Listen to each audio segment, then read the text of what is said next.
नमस्कार मित्रांनो, आत्ताच 15 ऑगस्ट झाला. आपण स्वातंत्र्य दिन साजरा केला आणि एकदम मनात आलं, स्वराज्याचं सुराज्य होण्याचं जे स्वप्न आहे ते आपण खरंच साकार करू शकलोय का? काय स्वप्न आपण बघितलं होतं आणि सध्या काय घडतंय या सगळ्या परिस्थितीवर आजची कविता करण्याचा प्रयत्न केलाय. आवडली तर लाईक आणि सबस्क्राईब नक्की करा. घरासमोर अंगण आणि अंगणामध्ये सडा, घरासमोर अंगण आणि अंगणामध्ये सडा, बाजूच्याच ओसरीवरती पाण्याने भरलेला घडा. डोईवरती पदर आणि ममत्वाला उधाण, डोईवरती पदर आणि ममत्वाला उधाण, चुलीवर ठेवलेल्या चहाला हलकं आलेलं अधाण. आपण सर्व एक आणि एकमेकांबद्दल आस्था, आपण सर्व एक आणि एकमेकांबद्दल आस्था, माणसांची माणसांवर असलेली जीवापाड निष्ठा.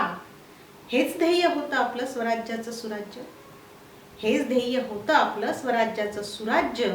त्यासाठीच तर निवडलं आपण लोकांचं राज्य. एकवटली जाऊ नये कुणाकडेच सत्ता, एकवटली जाऊ नये कुणाकडेच सत्ता, जनताच निवडेल स्वतःचा नेता.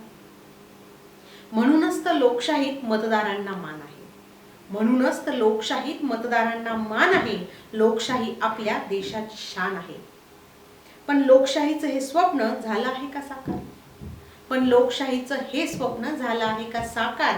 देऊ शकलोय का आपण या देशाला नवा आकार? आजही देशामध्ये अंधश्रद्धेला थारा आहे, आजही देशामध्ये अंधश्रद्धेला थारा आहे आणि समानतेच्या या माझ्या देशात विषमतेचा वारा आहे. एका क्षणात आमची आकाशात झेप आहे, एका क्षणात आमची आकाशात झेप आहे, तर वर्षानुवर्ष चालणाऱ्या केससाठी रोज कोर्टाची खेप आहे. ज्ञान विज्ञान तंत्रज्ञान आणि शास्त्रावर आमचा भर आहे, ज्ञान विज्ञान तंत्रज्ञान आणि शास्त्रावर आमचा भर आहे. तर एकीकडे विजेविना अंधारलेलं घर आहे. पैसा अडका भरपूर जमवून नेता आपल्यात झोकात आहे, पैसा अडका भरपूर जमवून नेता आपल्यात झोकात आहे. सर्वसामान्य माणसांचा जीव मात्र धोक्यात आहे.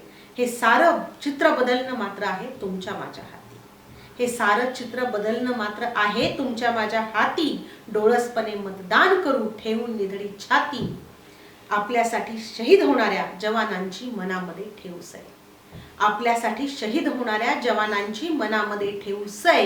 आणि एकमुखाने बोलू सारे भारत माता की जय, एकमुखाने बोलू सारे भारत माता की जय.